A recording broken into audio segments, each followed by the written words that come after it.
اور ایک اور آیت جو میں نے آپ کو سنائی سورہ زمر کی آیت نمبر 53، بعض لوگوں پر کچھ مایوسی طاری ہو جاتی، ہم اتنے عرصے سے گناہ کرتے چلے آ رہے ہیں، کیسے معافی، کیسے ممکن ہے، کیسے چھٹکارا ملے گا؟ ایسے لوگوں کے لیے ان کے اطمینان کے لیے، ان کی دلجوئی کے لیے، ان کی تسلی کے لیے یہ آیت عظیم ترین آیات میں سے قرآن میں، قل یا عبادی الذین اسرفوا علی انفسہم، اے نبی کہہ دیجئے اے میرے وہ بندو جنہوں نے اپنی جانوں پر ظلم کیا ہے، ظلم اٹھایا ہے، زیادتی کی۔ تم گناہ کرتے رہے ہو تو اپنی جان پر ظلم کیا ہے، میرا تو کچھ نہیں بگاڑا، اللہ تو غنی ہے، اس کی تو سلطنت میں کوئی کمی نہیں آتی۔ ایک حدیث قدسی میں الفاظ آئے ہیں، میرے بندو اگر تم سب کے سب، اولکم و آخرکم و انسکم و جنکم، تمام انس و جن اور اولین سے لے کر آخرین تک کسی بدترین انسان جیسے فاسق و فاجر ہو جائیں، سب ابلیس بن جائیں، تب بھی میری سلطنت میں کوئی کمی نہیں۔ اور اگر تم سب کے سب اولین و آخرین اور انس اور جن سب مل کر جو متقی ترین انسان ہو سکتا ہے ویسے بن جاؤ، ابو بکر صدیق بن جاؤ، تب بھی میری سلطنت میں کوئی اضافہ نہیں۔ تو اللہ تعالیٰ کا تو کچھ بگڑتا نہیں ہے، انسان گناہ کرتا ہے تو اپنا نقصان۔ قل یا عبادی الذین اسرفوا علی انفسہم، کہہ دیجئے اے نبی، اے میرے وہ بندو جنہوں نے اپنی جانوں پر ظلم کیا ہے، ستم کیا ہے، ظلم اٹھایا ہے، لا تقنطوا من رحمت اللہ۔ میں آج بعض حدیثیں اس موضوع پر آپ کو سناؤں گا، عجیب چشم کشا حدیثیں ہیں۔ میں نے چونکہ اس موضوع پر گفتگو کرنی تھی تو میں نے کچھ اس مرتبہ احادیث کا تفحص کیا، تو واقعہ یہ ہے کہ بعض احادیث پڑھ کر خود میری جو ہے میرے علم میں اضافہ ہوا، ادھر میری توجہ آج تک نہیں گئی تھی۔ لا تقنطوا من رحمت اللہ، اللہ کی رحمت سے مایوس مت ہو، ان اللہ یغفر الذنوب جميعا، اللہ تعالیٰ تمام کے تمام گناہ معاف کرتا ہے۔ اللہ تعالیٰ کی قدرت ہے، اللہ کا اختیار ہے، اللہ کا فیصلہ ہے، لہذا مایوس نہ ہو۔ اصلاح احادیث تو میں بعد میں آپ کو سناؤں گا، اس سے پہلے اس کا فلسفہ سمجھ لیجئے اصل میں کیا ہے۔ دیکھیے، ایک ہے طبیعی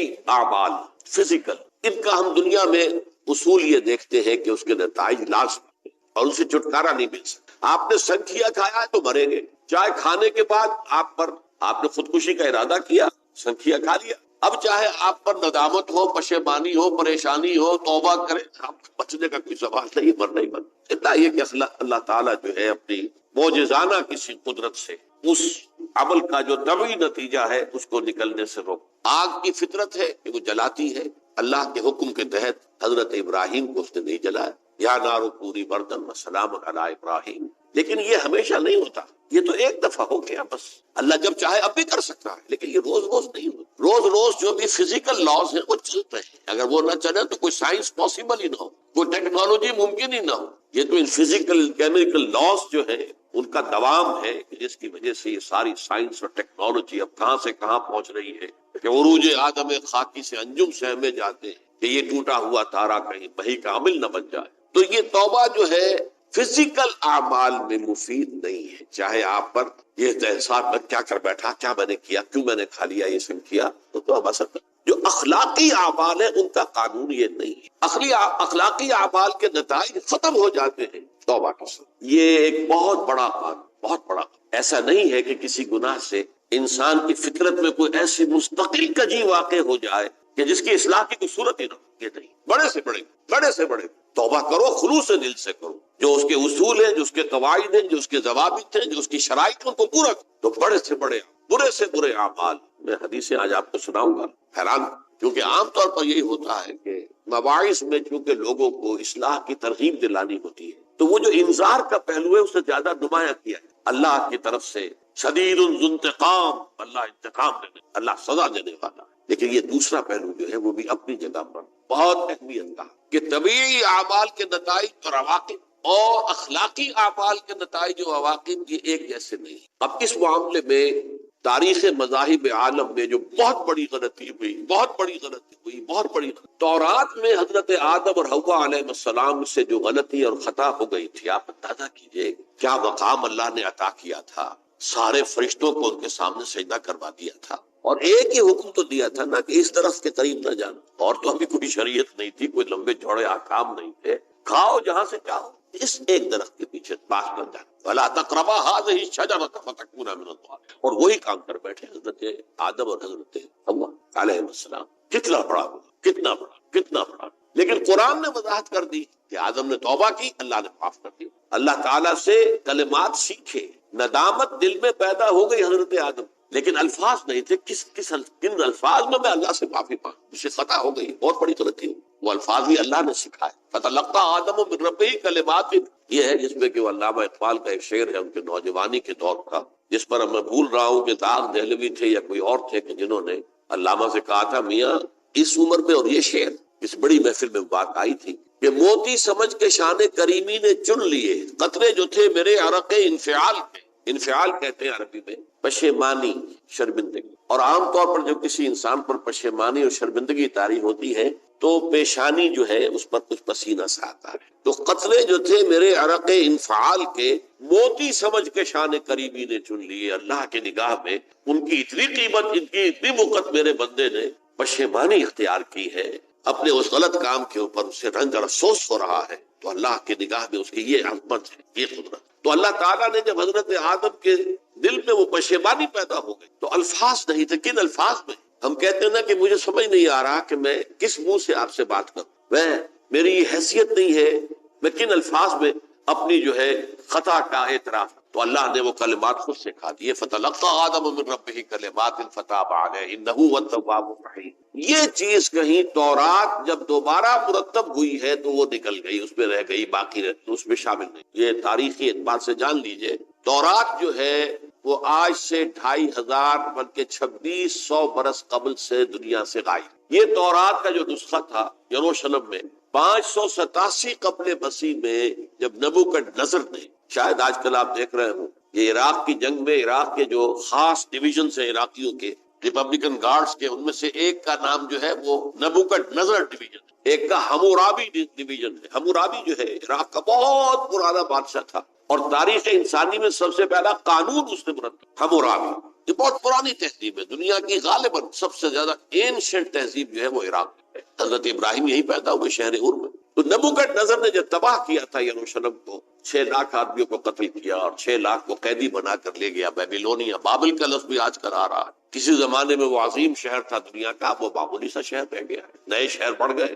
تو اس وقت سے اس نے جب یروشلم میں جو ہیکل سلیمانی حضرت سلیمان کی بنائی ہوئی مسجد تھی اس کو جب گرایا ہے، اس کے بعد سے وہیں پر وہ نسخہ رکھا ہوا تھا تھوڑا، پھر دنیا میں وہ نسخہ یہودیوں کا کہنا ہے کہ موجود ہے مسجد اقصی کے نیچے، وہ جب اس نے گرایا تھا تو جو نیچے تہخانے تھے وہ نہیں گرے تھے، وہ محفوظ رہتے، اوپر ملبہ آ گیا، اور وہیں پر وہ تورات اور وہ تابوت سکینہ جس میں حضرت موسیٰ کا عصا بھی رکھا ہوا ہے اور بہت سے وہ من اور سلوہ کے بھی کچھ نمونے رکھے ہوئے ہیں، وہ تابوت سکینہ اس کا قرآن مجید میں سورہ بقرہ میں ذکر ہے، وہ بھی موجود ہے، اور جو ربائی وہاں اس وقت تھے ان کے علماء، ان کی لاشیں بھی وہاں پڑی ہوئی ہیں، وہ جب ہم کھدائی کریں گے تو دنیا میں سامنے آئیں۔ لیکن بہرحال اس وقت جو مجھے کہنا تھا وہ یہ کہ چونکہ اصل تورات اس وقت گم ہو گئی، 150 سال کے بعد اسے پھر یادداشتوں سے کچھ مرتب کیا گیا تو اس میں غلطیاں پیدا ہو، اب انسانی یادداشت کا معاملہ آ گیا، انہی میں سے ایک بڑی غلطی یہ ہوئی، اومیشن یہ ہوئی کہ حضرت آدم نے جو توبہ کی اور اللہ نے قبول فرما لیا،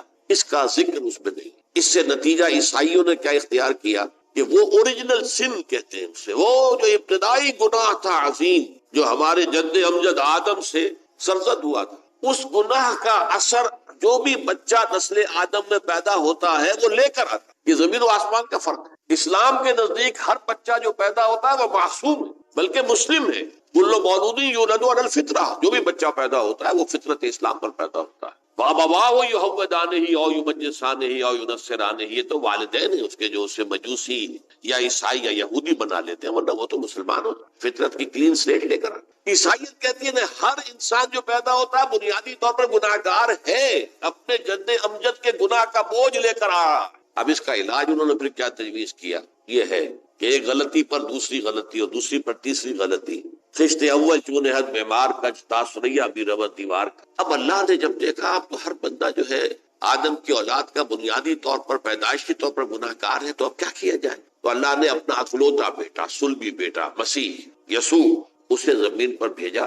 یہ الفاظ میرے ہیں کہ اسے قربانی کا بکرا بنا کر اور ان سب کی طرف سے قبول کر لیا، گناہگاروں کی طرف سے، کہ ان کے گناہ کا کفارہ ہو جائے گا جو عیسیٰ کو مان۔ یہ عقیدہ ہے عیسائیت۔ جڑ کیا ہے کہ گناہ ہو گیا تو گناہ کا اثر تو رہے گا۔ قرآن یہ کہتا نہیں، اللہ دھو دیتا ہے، تمہاری سیرت و کردار کے اوپر بھی جو داغ ہیں دھل جائیں گے، اور تمہارے نامہ اعمال میں جو دھبے ہیں وہ بھی دھل جائیں گے۔ توبہ کرو، توبوا الی اللہ توبۃ نصوحا، کرو وہ توبہ کے جو بالکل خلوص دل کے ساتھ. اب میں ذرا آپ کو کچھ احادیث سنانا چاہتا ہوں. ایک طرح کا یہ تبشیر کا پہلو ہے آج ہماری گفتگو میں کہ جو نمایاں ہوگا. یہ بعض احادیث تو چھوٹی چھوٹی ہے اور یہ بہت مرتبہ میرے گفتگو میں آ چکی ہے، صرف اس وقت حوالہ دے کر گزر جاؤں گا. یہ ترمذی اور ابن ماجہ میں حضرت انس ابن مالک رضی اللہ تعالی عنہ سے روایت ہے. حضور نے فرمایا کل بنی آدم خطاؤن وخیر الخطائین التوابون. تمام بنی آدم خطا کار ہیں. خطا کار بھی نہیں، بہت خطا کار، بہت خطا کار.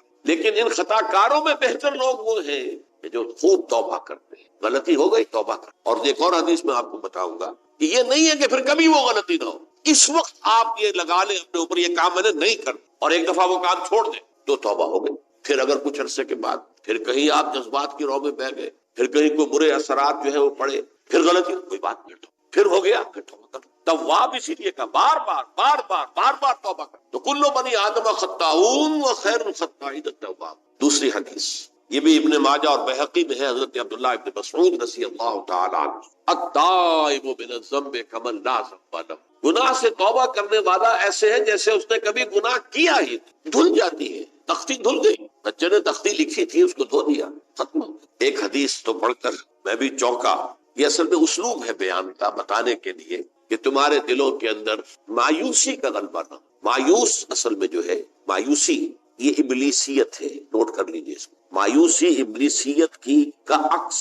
مبلس کہتے کسے جو مایوس ہو گیا. ابلیس سب سے بڑھ کر مایوس جو ہے وہ ابلیس ہے. اسے معلوم ہے میرا چھٹکارا تو نہیں ہے، لہٰذا میں جتنوں کو اپنے ساتھ لے کر جہنم میں جھونک دوں یہی میری کمائی ہے، میں نے تو بچنا نہیں. تو ابلیس کہتی ہے اس کو جو انتہائی مبلس، جو رحمت خدا بندی سے مایوس ہو.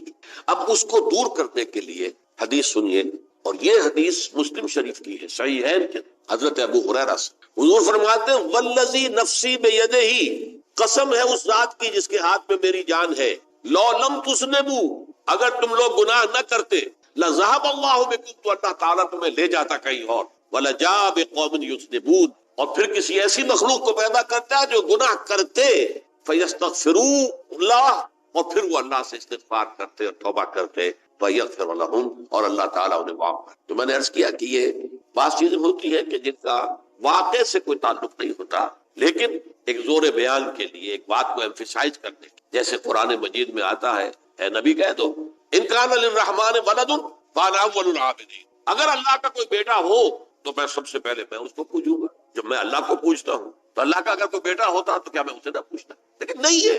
اب یہ نہیں ہے، نفی کے لیے زور دیا کہ اگر اللہ کا کوئی بیٹا ہوتا، لو کان للرحمن ولد فانا اول العابدین. اسی طرح یہ ہے کہ اگر انسان گناہ نہ کرتے اور گناہ کے بعد توبہ کر کے اللہ تعالیٰ کی شان غفاری کا ظہور نہ ہوتا.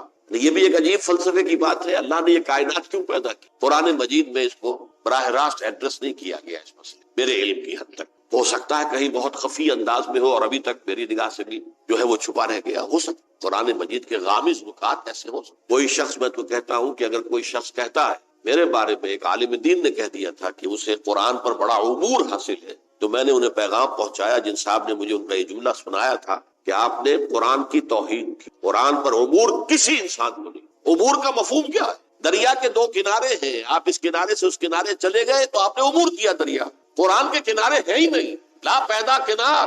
لہذا یہ کہہ دینا کسی کے بارے میں کہ قرآن مجید، اب انہوں نے تو ایک طرح سے میری تعریف کی تھی، میرے ایک ساتھی سے جملہ کہا تھا، ان کے وہ عزیز تھے، تو گویا کہ وہ جو میری تنظیم میں تھے ان کو خوش کرنے کے لیے کہہ دیا ہو، یا جو بھی ہو، ان کے دلی جذبات ہو سکتا ہے کہ میں نے کہا انہیں یہ پیغام پہنچا دیجئے، آپ نے قرآن کی توہین کی. قرآن پر عبور کسے ہو سکتا؟ نہ معلوم کتنے مقامات ہیں کہ جہاں امام راضی بھی کھڑے ہوئے ایسے نظر آتے ہیں دہشت زدہ. اعلم ان هذا المقام مقام غامض مہیب عمیق، ہوشیار کے رہ مردب تیغ است قدم را، ہوشیار ہو جاؤ، یہ بڑا خطرناک مقام ہے، بہت مشکل مقام ہے، اس کے تہ تک پہنچنا کسی کے لیے ممکن نہیں ہے. سورہ حدید کی آیت هو الاول والآخر والظاہر والباطن پر یہ الفاظ ہیں جو امام راضی نے لکھے. تو اس لیے میں آپ سے عرض کر رہا ہوں کہ یہ کہنے کا انداز ہے، والذی نفسی بیدہ لو لم تذنبوا، اس ہستی کی قسم جس کے ہاتھ میں میری جان ہے، اگر تم گناہ نہ کرتے. تو میں عرض کر رہا تھا تو اللہ کی شان غفاری کیسے ظاہر ہوتی؟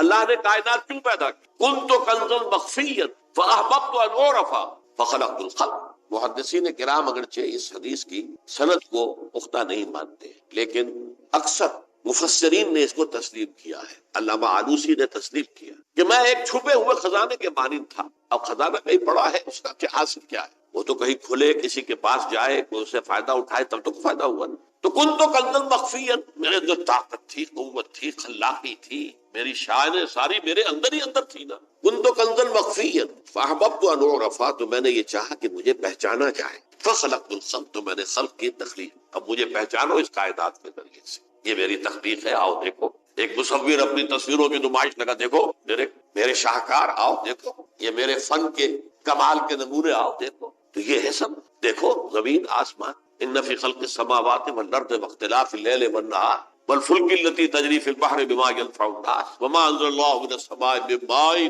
فاحیا به الارض من بعد موتها. یہ ساری آیات ہیں محترم. اور اسی لیے انسان کو پیدا کیا جس میں یہ فیکلٹی آف اپریسیشن، اللہ کے حسن و جمال و کمال کو پہچاننے کی صلاحیت. ورنہ ظاہر بات ہے کہ یہ جمادات کیا پہچانیں گے اللہ، پہاڑ کیا پہچانے گا اللہ؟ اللہ کو پہچاننے کی صلاحیت انسان. تو یہ چونکہ ایک فلسفہ ہے باقاعدہ کہ اللہ نے تعالیٰ، اسی سے میں کہہ رہا ہوں اگر گناہ نہ ہوتا اور پھر توبہ نہ ہوتی اور میں اس کو معاف نہ کرتا تو میری شان غفاری کا ظہور کیسے ہوتا؟ میری شان ہے نا، غفار بھی ہوں، ستار بھی ہوں، اس کا ظہور کیسے ہوتا؟ تو والذی نفسی بیدہ لو لم تذنبوا لذهب اللہ بکم ولجاء بقوم یذنبون فیستغفر اللہ فیغفر لهم. اگر تم لوگ گناہ نہ کرتے تو اللہ تمہیں ختم کر کے کوئی اور ایسی مخلوق پیدا کرتا کہ جو گناہ کرے اور پھر وہ توبہ کرے اور اللہ اسے معاف. اسی سے ملتی جلتی ایک حدیث ہے، یہ امام احمد اور امام بہقی لائے ہیں اور اس کے راوی حضرت علی ہے رضی اللہ تعالی عنہ. ان اللہ یحب العبد المؤمن المفتن التواب.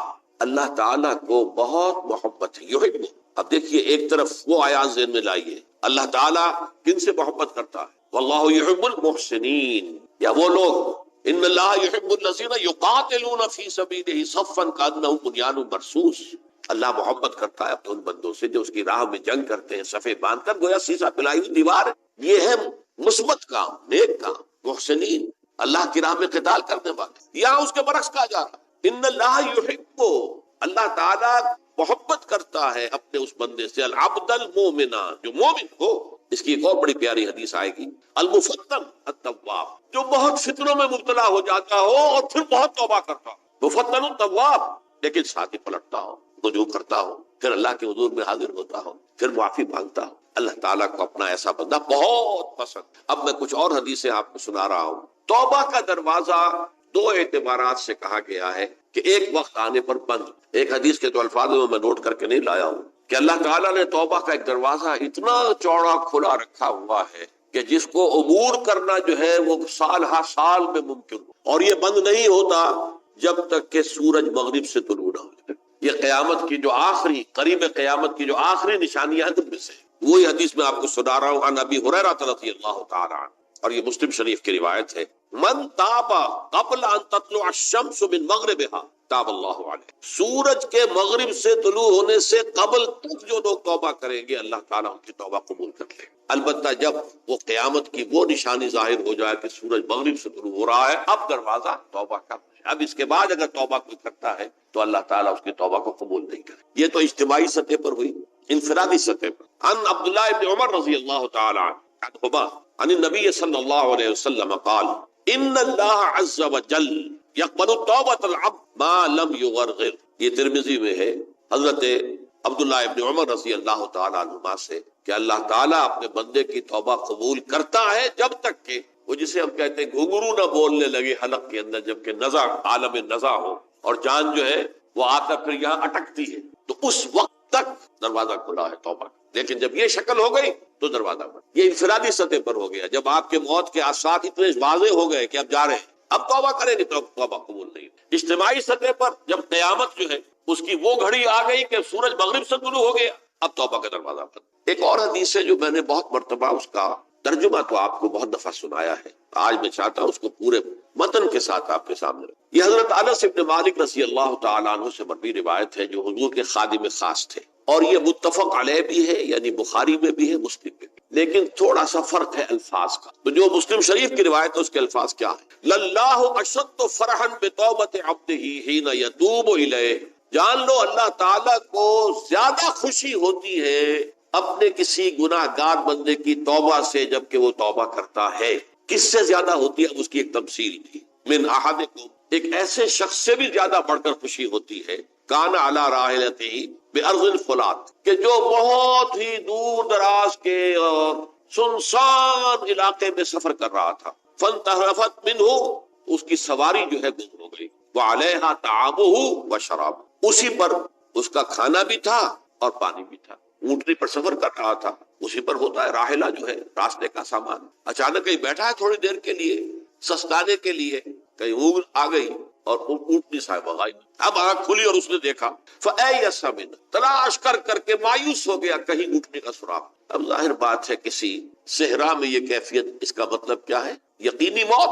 فَأَتَى شَجَرَةً فَاسْتَجَعَ فِي ظِلِّهَا وَقَدْ أَيَسَ مِنْ رَاحِلَتِهِ، تو وہ ایک درخت کے نیچے اس کے سائے میں آ کے لیٹ گیا، گویا کہ موت کی امید۔ فَبَيْنَهُمَا وَهُوَ كَذَلِكَ إِذْ هُوَ بِهَا قَائِمَةٌ عِنْدَهُ، اس کی کہیں دوبارہ آنکھ لگی ہے، جو کھولا تو دیکھتا ہے اونٹنی تو موجود ہے، کھڑی ہے، تو وہ فوراً اس کی وہ جو رسی ہے وہ پکڑتا ہے، فَأَخَذَ بِخِتَامِهَا ثُمَّ قَالَ مِنْ شِدَّةِ الْفَرْقِ، اب جو اسے مسرت ہوئی اس کا آپ اندازہ کر سکتے ہیں، ایک یقینی موت کا معاملہ آ چکا تھا، اور اچانک اللہ تعالیٰ نے وہ کھوئی ہوئی اونٹنی جو ہے وہ واپس دلا دی۔ تو وہ کہنا تو یہ چاہتا تھا، اللہ تو میرا رب ہے، میں تیرا بندہ ہوں، لیکن جسے ہم کہتے ہیں کہ خوشی کی انتہا فرط مسرت میں ایسی زبان لڑکھڑائی، اس نے کہا اللہم انت عبدی وانا ربک، اے اللہ تو میرا بندہ ہے، میں تیرا رب۔ یہ کہنا تو یہ کیا ہے؟ فرط مسرت، جسے آپ خوشی کی انتہا، کہ جس میں انسان جو ہے کتنی بڑی خطا کر بیٹھتا ہے، اللہ کو اپنے کسی گناہ گار بندے کی توبہ سے اس سے بھی زیادہ۔ اب ظاہر بات ہے کہ تماثیل کس لیے؟ بعض لطائف، بعض حقائق اتنے لطیف ہوتے ہیں کہ ان کو بیان نہیں کیا جا سکتا بتمام و کمال، تو مثالوں کا سہارا لیں۔ اللہ کو کتنی خوشی ہوتی کیا سمجھیں گے؟ لہذا یہ مثال تو سمجھ میں آ گئی نا، کہ ایک لقودق صحرا میں انسان سفر کر رہا تھا، ایک ہی اونٹنی ہے، اسی پر اس کا پانی ہے، اسی پر اس کا کھانا ہے، کہیں ٹھہرا ہے تھوڑی دیر کے لیے، اونٹنی غائب، اور اس کے بعد تلاش کر کے شمال مغرب جنوب ہر طرح دیکھ لیا، اب تک کہیں اونٹنی کا سراغ نہیں، اب موت کے انتظار میں لیٹ کہ اچانک دیکھتا ہے کہ اونٹنی موجود، تو وہ اس شدت فرح میں یہ کہہ بیٹھتا ہے اللہم انت رب انت عبدی وانا ربک انا للہ و انا الیہ راجعون۔ اب دیکھیے ایک حدیث وہ آ رہی ہے، اور اس کو یوں سمجھیے، اللہ تعالیٰ نے جو انسان پیدا کیے ہیں ان کے مزاج مختلف، ان میں کچھ لوگ ہوتے ہیں جو قوی ہوتے ہیں ارادے کے، جو فیصلہ کر لیا ڈٹ گئے، کچھ لوگوں میں وہ قوت ارادی اتنی مضبوط نہیں ہوتی، وہ ادھر ادھر سوچتے رہتے ہیں، کچھ لوگ جسمانی طور پر بہت توانا ہوتے ہیں، کچھ لوگ جسمانی طور پر پیدائشی طور پر کمزور ہوتے ہیں۔ تو اگر کوئی قوت ارادی کمزور رکھنے والا شخص ہے، وہ بھی تو اللہ کی تخلیق ہے، اللہ کا بندہ ہے، خطاؤں کا ظہور ہو جاتا، توبہ کرتا ہے، پھر کچھ عرصے کے بعد پھر خطا کا ظہور ہو جاتا، پھر توبہ کرتا، تو ہم تو یہ سمجھیں گے کہ ایک حد کے بعد پھر اس کی توبہ قبول نہیں ہونی چاہیے۔ لیکن حدیث سنیے، وعن ابی ہریرہ رضی اللہ تعالی عنہ قال قال رسول اللہ صلی اللہ علیہ وسلم ان عبدا اذنب ذنبا، یقیناً ایک بندہ جو ہے وہ ایک گناہ کرتا ہے، فقال، پھر وہ کہتا ہے رب، اے میرے پروردگار، اذنبت فاغفر، مجھ سے گناہ ہو گیا ہے، مجھے معاف۔ فقال ربہ، تو پروردگار یہ کہتا ہے اعلم عبدی ان لہ ربا یغفر الذنب ویاخذ بہ، میرا یہ بندہ یہ جانتا ہے کہ اس کا ایک رب ہے جو گناہ معاف بھی کر سکتا ہے اور سزا دے بھی سکتا ہے۔ کیا معنی ہوگا؟ گناہ اس نے کیا ہے لیکن جانتا ہے اللہ کہ وہ معاف بھی فرما سکتا ہے، تبھی تو وہ اللہ سے معافی کی درخواست کرتا ہے۔ اس کے اس جاننے کی بنیاد پر، اس کے اس علم کی بنیاد پر، اس کے اس ایمان کی بنیاد پر فرمایا غفرت لعبدی، میں نے اپنے بندے کو معاف کر دیا۔ ثم مکث ما شاء اللہ، پھر وقت گزرا جتنا کہ اللہ نے چاہا، ثم اذنب ذنبا، پھر اس سے گناہ ہو گیا، فقال رب اذنبت ذنبا فاغفر، پھر کہتا ہے پروردگار مجھ سے گناہ ہو گیا، پھر مجھے معاف فرما دے۔ فقال ربہ، اللہ فرماتا ہے عالم عبدی ان لہ ربا یغفر الذنب ویاخذ بہ، میرا بندہ ہے نا جو جانتا ہے کہ اس کا ایک رب ہے، ایمان باللہ اس کے اندر ہے، تبھی تو پکار رہا ہے، اور یہ بھی جانتا ہے کہ وہ گناہ معاف بھی کر سکتا ہے، اور چاہے تو پکڑ بھی سکتا ہے، سزا بھی دے سکتا ہے۔ تو فرمایا، اللہ تعالیٰ فرماتے ہیں میں نے فرمایا کہ میں نے معاف۔ ثم مکث ما شاء اللہ، پھر ایک عرصہ گزرا اس کے بعد، ثم اذنب ذنبا، پھر اس نے گناہ کیا، قال رب اذنبت ذنبا آخر، اس نے کہا پروردگار میں نے تو پھر ایک اور گناہ کر دیا، فاغفر لی، مجھے بخش دے۔ فقال اعلم عبدی ان لہ ربا یغفر الذنب ویاخذ بہ، میرا بندہ جانتا ہے نا کہ اس کا ایک رب ہے جسے وہ پکار رہا ہے، اور وہ جانتا ہے کہ اسے اختیار حاصل ہے کہ چاہے تو بخش دے اور چاہے تو پکڑ دے۔ اس کے اس علم اس ایمان کی بنیاد پر میں نے اسے معاف کر. ایک اور حدیث میں نے چونکہ اس گفتگو کے لیے ان احادیث کا تفحص کیا ہے، یہ تو بہت ہیں حدیثیں، میں نے ان میں سے کچھ چنی ہیں. ہمارے پاس واعظ ناصح وہ بھی کسی شخص کو روکتے رہے، برائیوں سے روکتے رہے، نہیں رکتا تو کہیں غصے میں آ کے اللہ تجھے کبھی معاف نہیں کرے.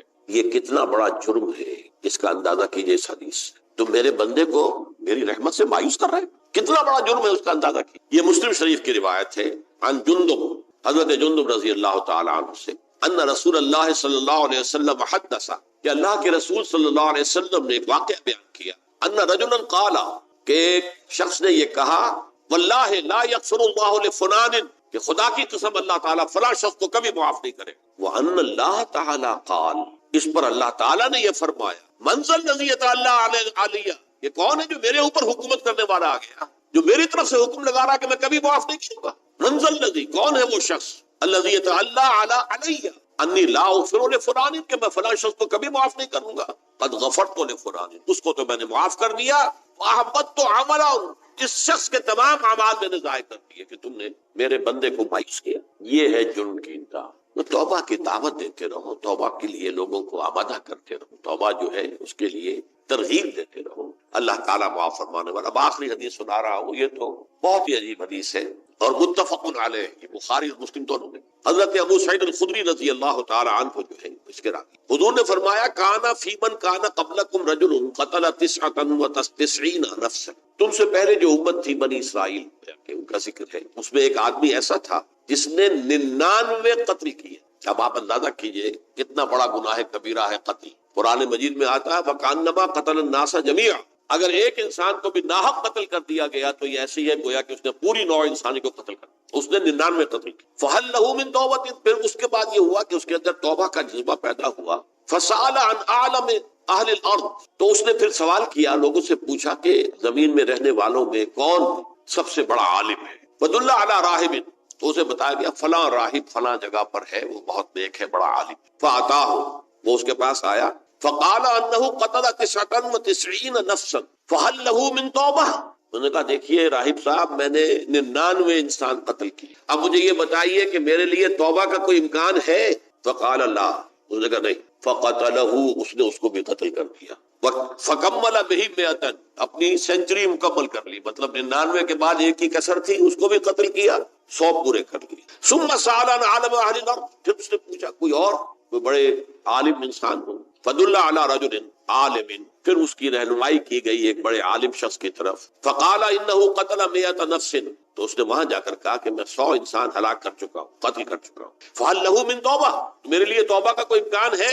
فقال نعم، کیوں نہیں، 100 قتل کیے تب بھی کیا ہے، توبہ کا راستہ دروازہ معلوم یغرغر، جب تک کہ وہ گھنگرو نہیں بج رہا اس وقت تک تمہارے توبہ کا دروازہ کھلا ہوا ہے. فرمایا نعم، ومن يحول بينه وبين التوبہ، تمہاری توبہ کے درمیان اور تمہارے درمیان کون حائل ہو سکتا ہے، توبہ کا دروازہ کھلا ہے. لیکن ساتھ ہی کہا انطلق الى ارض كذا وكذا، اب تم ایسے کرو جہاں تم رہتے ہو وہاں نہ جاؤ واپس، وہاں کا ماحول اچھا نہیں ہے، معاشرہ اچھا نہیں ہے، ہو سکتا ہے کہ تم توبہ پر قائم نہ رہ سکو، تم فلاں جگہ چلے جاؤ، وہاں اچھے لوگ آباد ہیں، ان میں جا کر رہو. فإن بها أناسا يعبدون الله تعالی، وہاں ایسے لوگ آباد ہیں جو اللہ کی بندگی کرتے ہیں. فاعبد اللہ معهم، تو تم ان کے ساتھ مل کر اللہ کی بندگی اور پرستش کرو. ولا ترجع الى ارضک، اپنی زمین کی طرف اپنے وطن میں واپس مت جاؤ.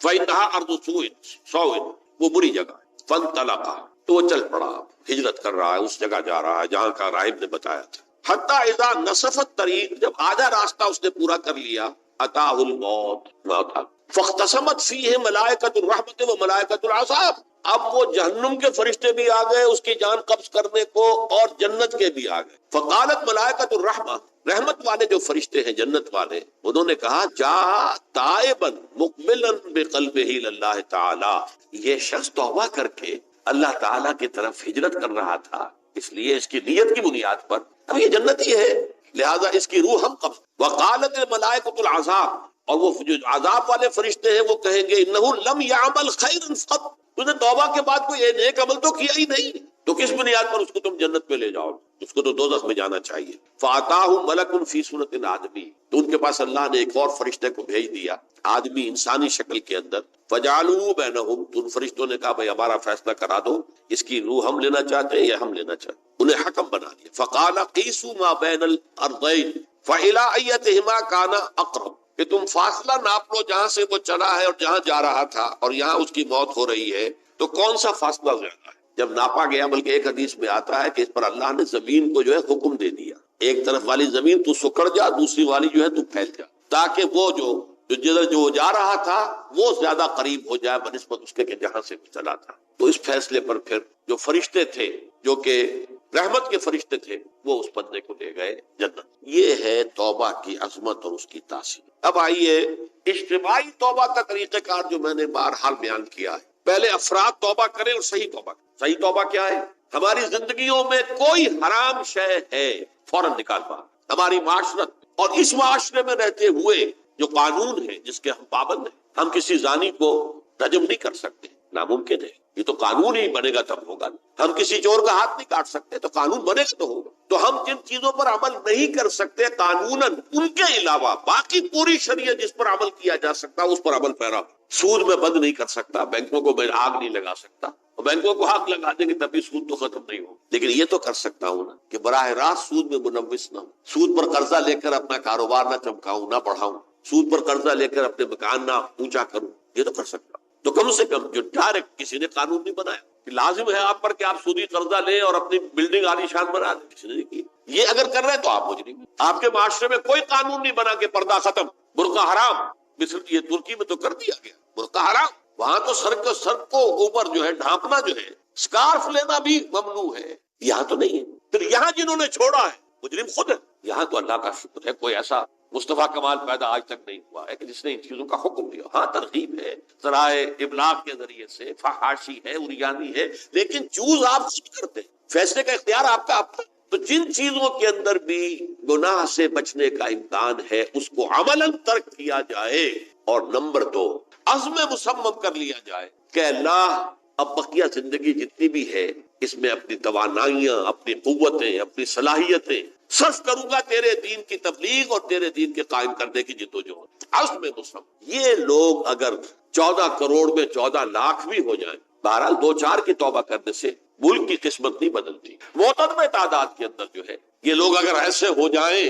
اور پھر یہ کہ وہ مل کر اگر زور لگائیں تو واقعتاً اس ملک کے اندر شریعت اسلامی کا نفاذ ہو سکتا ہے، اللہ کا نظام قائم کیا جا سکتا ہے۔ یہ ملک بنایا اسی لیے گیا۔ تو یہ توبہ کا جو ہے اجتماعی توبہ کا یہ پوری تفصیل تو میں بارہا بیان کر چکا ہوں۔ آج جو میں نے کہا تھا کہ ایک بات کی طرف میرا ذہن حالیہ منتقل ہوا ہے، اس سے پہلے نہیں ہوا۔ یہ توبہ کرنے والے لوگ جب تک 14 لاکھ نہیں ہے، 1400 ہی ہوں، لیکن یہ اگر دعا کریں گے اللہ تعالیٰ کے خلوص کے ساتھ تو ان کی دعا قبول ہوگی۔ دعا بہت بڑی شے، الدعاء مخ العبادہ۔ ٹھیک ہے، بڑا لمبا راستہ لگتا ہے یہ کہ 14 لاکھ انسان توبہ کرے یا 2 لاکھ یا 3 لاکھ انسان توبہ کرے، صحیح معنی میں توبہ کرے، اور پھر وہ جمع ہو، ایک طاقت بنے، تن من دھن لگانے کے لیے، جانے دینے کے لیے تیار ہو جائے۔ تو لگتا ہے یہ کہ کافی لمبا ہے کہ دراز و دور دیدم رہو رسم پارسائی، یہ تو بڑا لمبا راستہ ہے۔ اسی سے لوگ کہتے ہیں کہ پھر کیا حل ہوا، تو حل جو ہے تو کوئی عملی حل تو نہیں۔ اس میں میرا ذہن منتقل ہوا ہے دعا۔ اجیب دعوت الداعی اذا دعان امن یجیب المضطر اذا دعا۔ بھلا وہ کون ہے جو کسی مضطر کسے کہتے ہیں؟ ایک شخص نہایت پریشان حال ہو گیا ہو، نہایت پریشان حال، اور میں اللہ کو پکارے، پروردگار تو میری دستگیری فرما۔ اللہ کسی اور طرف مجھے کوئی توقع نہیں رہی، کوئی نہیں رہا جس سے مجھے کوئی۔ یہ مضطر اضطرار کی حالت میں آ کر جب بالکل بے چین ہو کر اللہ کو پکارتا ہے تو اللہ اس کی دعا قبول۔ اور دعا کی حد یہاں تک بھی آتے ہیں الفاظ کہ لا یرد البلاء قضاء الا بالدعاء۔ تقدیر الہی کو بھی اسی لیے 2 حصوں میں تقسیم کیا گیا، تقدیر مبرم، ایک تو اللہ کا وہ فیصلہ ہے جو ٹل نہیں سکتا کسی صورت میں، ایک تقدیر معلق ہوتی ہے تو صحیح اللہ کا فیصلہ لیکن اس میں تبدیلی ہو سکتی ہے۔ یہ جو تقدیر معلق ہوتی ہے اس میں دعا انتہائی مؤثر شے ہے۔ لا یرد البلاء الا لا یرد القضاء الا بالدعاء۔ قضا جو ہے وہ نہیں بدل سکتی سوائے دعا۔ اس دعا کی تو کم سے کم ہم منادی کریں، لیکن پہلے شرط وہی ہے، ورنہ وہ دعا نہیں ہے، ورنہ وہ توبہ نہیں ہے۔ توبہ صحیح ہو، حرام سے اپنے وجود کو، اپنے گھر کو پاک کریں، اس کے بغیر کچھ نہیں. اس کے بغیر تو جیسے کہ کہا گیا سورہ مائدہ میں قُلْ يَا أَهْلَ الْكِتَابِ لَسْتُمْ عَلَىٰ شَيْءٍ حَتَّىٰ تُقِيمُوا التَّوْرَاةَ وَالْإِنجِيلَ. اے نبی ان سے کہہ دیجئے اے اہل کتاب تمہاری کوئی حیثیت اللہ کی نگاہوں میں نہیں ہے، تمہاری کوئی دعا اللہ کے ہاں قابل پذیرائی نہیں ہے جب تک کہ تم تورات اور انجیل کو قائم نہیں. لہذا دعائیں تو نہ بنو. 30 لاکھ آدمی جو ہے حج کے موقع پر کیسی کیسی دعائیں مانگتے ہیں. کہاں جا رہی ہیں دعائیں؟ کہاں ہیں ان کی قبولیت کی آسان؟ توبہ صحیح ہو. اور توبہ کے بارے میں آج میں نے امکانی حد تک آپ کے سامنے آج ترغیب و تشویق کا پہلو رکھا ہے. مایوسی اس کو کہا بھی جاتا ہے، مایوسی کفر ہے. اور میں نے آپ سے کہا آج کہ لا تقنطوا من رحمت اللہ ان اللہ یغفر الذنوب جميعا. 99 قتل کیے ہوں، 100 قتل کیے ہوں، تب بھی توبہ کرو گے تو اللہ توبہ قبول فرمائے. اور کس شان کے ساتھ قبول فرمائے گا اس حدیث کے اندر آیا، متفق علیہ حدیث، صحیح بخاری اور صحیح مسلم کے. تو اگر ہم اس توبہ کی بنیادی کریں نمبر 1، اور جو لوگ توبہ کریں صحیح معنی میں، ایک طرف تو وہ جدوجہد شروع کر دیں اللہ کے دین کے قائم کرنے کی جدوجہد، اس میں پیچھے نہ رہے، لیکن اس اثنا میں جو دعائیں وہ کریں گے اللہ تو نے یہ ملک ہمیں عطا کیا تھا، ہم نے اپنے زور بازو سے اسے نہیں حاصل. یہ سلطنت خدا داد پاک اور اے اللہ ہے خاص ہے خاصان رسول وقت دعا ہے امت میں تیری آنکھ یا جب وقت پڑا ہے. میں اپنے احساسات جو ہیں آپ کے سامنے الفاظ میں بیان نہیں کر سکتا. یہ جب یروشلم کی تباہی ہوئی تھی جس کا میں نے ذکر کیا ہے، 6 لاکھ انسان قتل ہوئے تھے اور 6 لاکھ کو نبوکدنضر جو تھا وہ ہانک کر بھیڑوں بکریوں کی طرح بیبیلونیا لے گیا تھا. اس سے پہلے کتنے ہی نبی اہل کتاب کے وہ کہتے رہے تھے کہ ہوش کرو توبہ کر لو. بلکہ ایک جگہ کے الفاظ یہ ہیں درخت کی جڑ پر کلہاڑا رکھا جا چکا ہے، اب بھی ہوش میں آ جاؤ. ہوش میں نہیں. دنیا پرستی جو بھی ان کے نفس پرستی جو بھی ان کے اوپر مسلط ہو چکی تھی اس نے انہیں توبہ نہیں کی، تباہی و بربادی ہو گئی. آج ہماری نگاہوں کے سامنے عراق کے ساتھ کیا ہو، بغیر اس کے کہ کوئی جرم ہو، بغیر اس ہم تو بڑے بڑے جرم کر چکے ہیں. ان کی نگاہ نان پرولیفریشن ٹریٹی جو ہے اس کے خلاف ہمارا عمل جا رہا ہے. پوری دنیا کے اندر ان کا کہ ہم اس کو ایٹمی صلاحیت کو نہیں پھیلنے دیں گے. وہ ایک خاص وقت میں افغانستان میں انہیں ہماری ضرورت تھی اپنے اصل دشمن USSR اپنے مقابل کی طاقت کو ختم کرنے کی. اس وقت انہوں نے اپنا منہ جو ہے پھیر لیا تھا، نہیں دیکھا تھا، اور ہمارے ہاں اللہ کی یہ رحمت آ گئی کہ ایٹمک صلاحیت بھی حاصل. اور پوری دنیا میں شاہ عبداللہ نے کہا تھا، پرنس عبداللہ نے، کہ یہ آپ کا نہیں ہے. یہ جو نواز شریف صاحب سے جب اس کا ہم نے دھماکہ کیا، یہ بم آپ کا نہیں ہے، یہ پوری امت مسلمہ کا. کیسے یہ برداشت کر سکتے ہیں یہودی اور یہودیوں کے اعلی کار عیسائی، خاص طور پر Protestants, west white Anglo Saxon Protestants. تو سمجھ لیجئے کہ پاکستان کی جڑوں پر بھی تیشہ رکھا جا چکا. یہ میرے احساسات کی اس سے کم میں تعبیر ہو نہیں سکتی، لیکن اب بھی امکان، اب بھی امکان، اب بھی امکان.